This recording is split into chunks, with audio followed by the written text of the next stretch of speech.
Hello friends, welcome to Defense Ops. Today we will talk about the American AH-64 Apaches which are currently in service with the Indian Air Force. The AH-64 Apache is in service from 1986 and 2400 helicopters are built as of 2020. They are operated by 17 countries and have participated in different operations like Operation Enduring Freedom in Afghanistan from 2001. In 2003, the AH-64 participated in the invasion of Iraq during Operation Iraqi Freedom. When we talk about Israel, during the 1990s, Israeli AH-64As frequently attacked Hezbollah outpost in Lebanon. During the Al-Aqsa Intifada in the 2000s, AH-64s were used to kill senior Hamas figures such as Ahmad Yassin, Abdel Aziz al-Rantisi and Adnan al-Ghol. So they were and are part of many global conflicts. These numbers and figures are defining the capability of this helicopter. This is a battle-proven and hardened platform as the improvements are done from the experience which are gained from these operations. From here, we will proceed to the technical details of the AH-64. The AH-64 Apache has a 4-blade main rotor and a 4-blade tail rotor. The crew sits in a tandem with the pilot sitting behind and above the co-pilot or gunner. Both crew members are capable of flying the aircraft and performing methods of weapon engagement independently.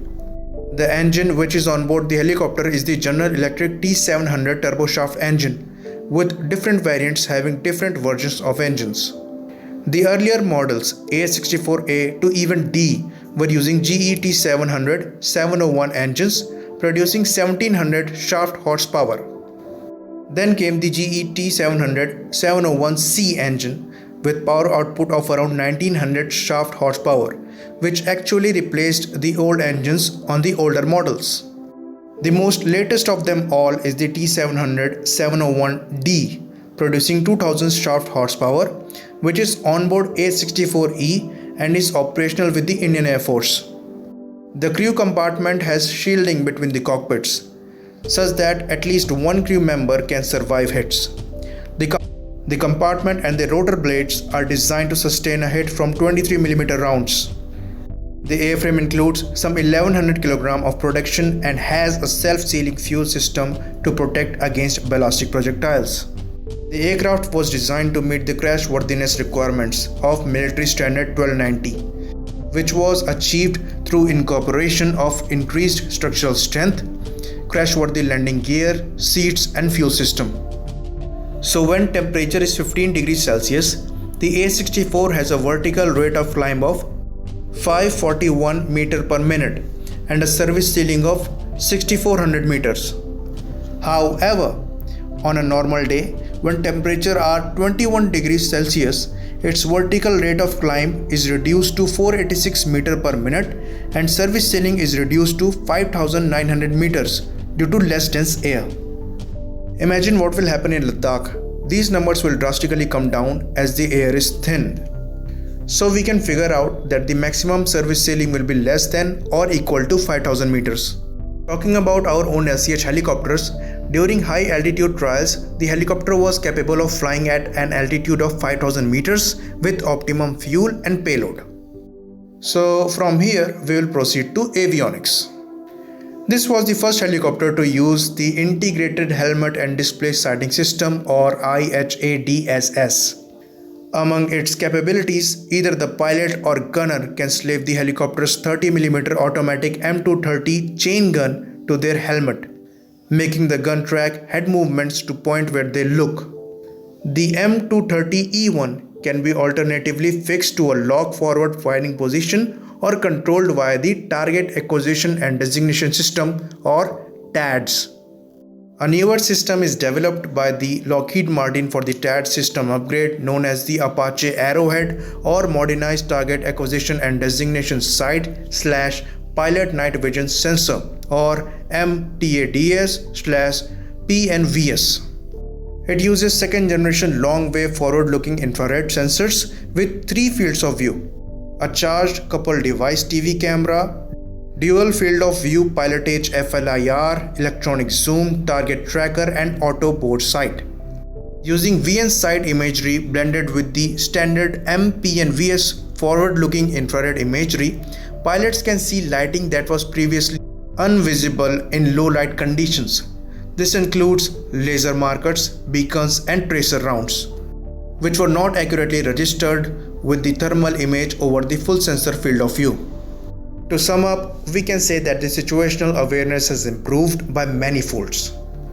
Moving on to the longbow radar, the fire control radar performs wide area search, precise detection, location and classification of up to 256 simultaneous moving and stationary targets, and can engage 16 priority threat. Additional modes include terrain profile mode, which significantly aids aircrew situational awareness to avoid terrain and large obstacles under degraded environments, including weather and battlefield conditions.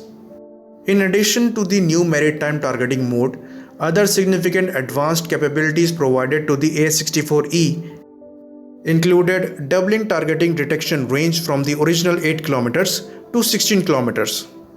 So, an Apache with longbow can share its information with different platforms acting as a mothership. So you don't need all Apaches with longbow. Also, the Apaches are equipped with the Ground Fire Acquisition System or GFAS, which detects and targets ground-based weapons fire source in all light conditions and with a 120-degree visual field. The GFAS consists of 2 sensor pods working with the AS-64's other sensors and a thermographic camera that precisely locates muzzle flashes. From here, we will proceed to its weapons. The main gun of this gunship is the 30mm M230E1 chain gun with 1200 rounds of ammunition. If we talk about the other weapon it carries, it is typically a mixture of AGM-114 Hellfire anti-tank missiles and Hydra 70 general-purpose unguided 70mm rockets. In latest, it has a precision-guided version of the Hydra rocket known as the Advanced Precision Kill Weapon System or APKWS. For air-to-air mode, it uses AGM-92 Stinger missiles, which uses IR guidance and has a range of 8 km. As visible on the table, it is showing the helicopter's performance with different mission profiles and payload. From here, we will proceed to the AS-64E Apaches used by the Indian Air Force.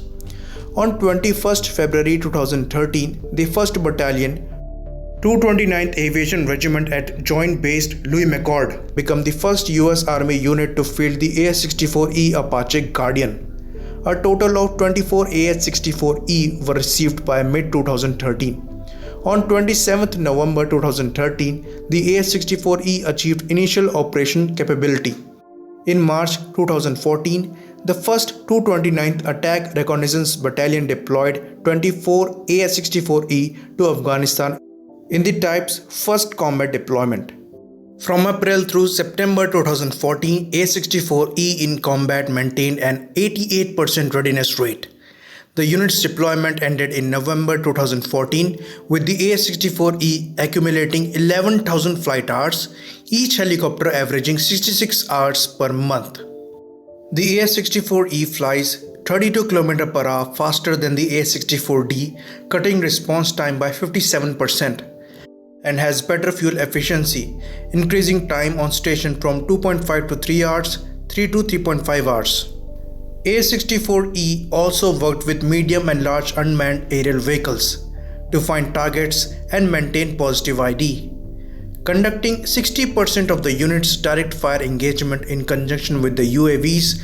Guardian pilots often control UAVs and assessed their video feeds to use their greater altitude and endurance to see the better space from standoff ranges.